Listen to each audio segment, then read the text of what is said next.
Ever wondered how your network stays stable and loop-free? A small but mighty feature called BPDU Filter plays a critical role, especially at the network's edge.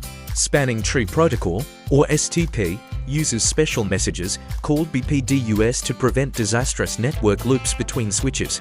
It's the traffic controller of your local network, ensuring there's only one active path to any destination. When a loop is detected, STP blocks support to break it. BPDU Filter is designed for edge ports, which are ports connected directly to end devices like computers or printers, not other switches. It has two main jobs. It stops BPDUs from being sent out of the port, and it ignores any BPDUs that might be received on it. This effectively isolates the port from participating in STP calculations. Using BPDU Filter on edge ports prevents accidental loops caused by user devices, enhances security by blocking rogue BPDUs, and helps ports transition to a forwarding state faster. It also reduces unnecessary processing load on your switches.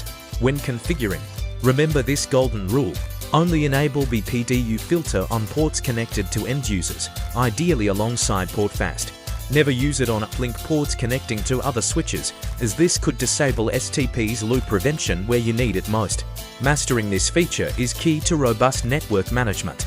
BPDU Filter is a simple tool, but when used correctly, it delivers a massive impact on your network's stability and security.